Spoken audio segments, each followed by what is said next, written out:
اور سر ایک جو حدیث میں نے وہ اہل تشیع کے ایک عالم ہے لاہور کے امین الحسینی، انہوں نے کتاب لکھی ہے نماز پیمبر.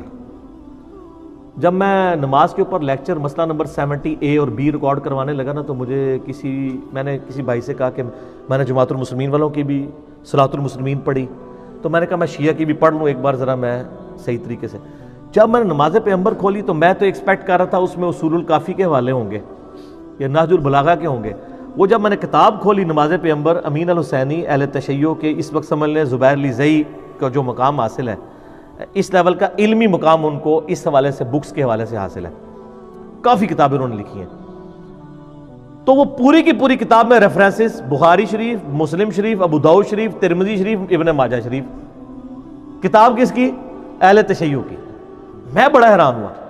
وہ میں جب حدیث پڑھی نا تو ادھر سے مجھے ایک ٹروتھ ریویل ہوا. میں ان کا نام اس لیے لے رہا ہوں کہ میں علمی خیانت نہیں کرتا، میں کسی کی اچیومنٹ کو اپنی اچیومنٹ بنا کے قتل نہیں پیش کرتا، یہ جرم ہے بہت بڑا. ان کی کتاب میں نے جب پڑھی نا تو اس میں انہوں نے ایک ٹروتھ ریویل کیا. اہل حدیث کے بچے کو ابو حمید سعدی والی جو روایت ہے 10 صحابہ کی موجودگی میں جو انہوں نے نماز کا طریقہ سکھایا تھا، یاد ہے نا؟ جو ابو داؤد کے اندر بھی ہے، ترمذی میں بھی ہے، امام ترمذی نے اسے حسن صحیح کہا ہے. یہ روایت جو ہے وہ آپ کو ابن ماجہ میں بھی ملے گی، سنن دارمی میں بھی ملے گی، مسند احمد میں بھی ملے گی. اس کے بعد یہ آپ کو روایت مشکات المصابیح میں ملے گی. لیکن جو ابو داؤد والا طریق ہے نا، چونکہ میں نے اکثر بیان کیا، اس کے مجھے نمبر بھی زبانی یاد ہے. سنن ابی داؤد میں 730 انٹرنیشنل نمبر کے مطابق. اس طریق کے اندر کیا آتا ہے کہ 10 صحابہ کی موجودگی میں ابو حمید سعدی کہتے ہیں، اور 11ویں وہ خود، 11ویں نہیں سرکار نہیں، 11 سرکاراں.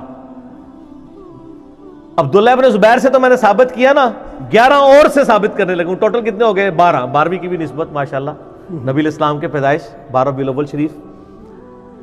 تو یہ 12 سرکاروں سے، 12 صحابہ سے ثابت کر رہا ہوں اللہ کے فضل سے.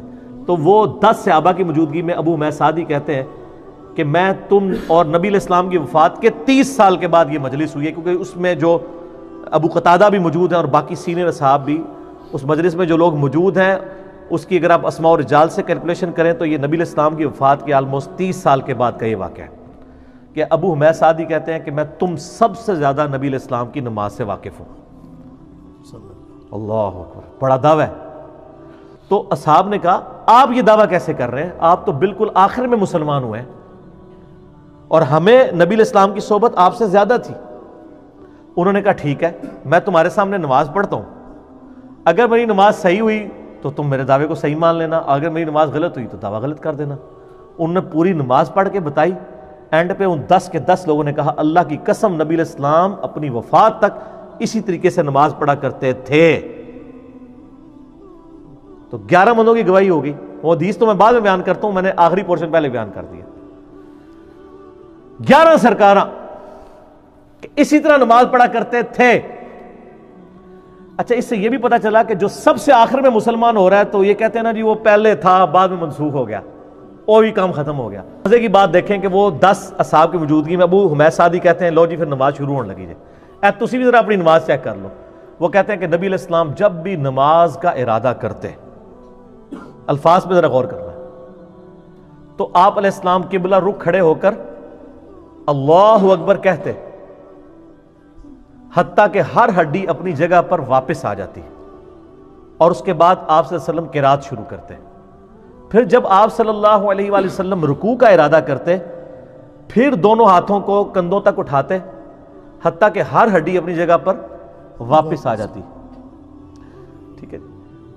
پھر جب رکوع سے سر اٹھاتے، پھر سمیع اللہ لمن حمیدہ کہتے اور دونوں ہاتھوں کو کندھوں تک اٹھاتے حتیٰ کہ ہر ہڈی اپنی جگہ پر واپس آ جاتی. پھر سجدے کے لیے جھکتے. اچھا، وہ پھر ہر جگہ ہاتھوں کی پوزیشن بتاتے ہیں کہ رکوع میں ہاتھ گھٹنوں پہ رکھتے اور بالکل یہ سیدھے کر دیتے. سجدوں میں دونوں کانوں کی سیدھ میں دونوں ہاتھ رکھ کے سجدہ کرتے. پھر 2 سجدوں کے درمیان جب بیٹھتے تو ہاتھ زانوں کے اوپر رکھتے، اور اس طرح وہ کرتے کرتے وہ اینڈ پہ پھر جا کے نا چوتھی رکعت میں کہتے ہیں تورک بیٹھتے، یعنی دایاں پاؤں کھڑا کر کے باؤں گزار کے لیفٹ سرین پہ بیٹھتے اور انگلی کا یوں ہلکا بنا کے اشارہ کرتے. یہ بھی سب کچھ انہوں نے روایت کیا ہے.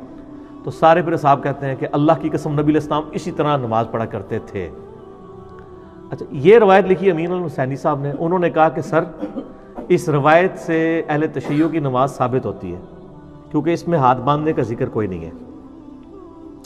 دوسرے کہتے ہیں نہیں سر وہ عدم ذکر ہے.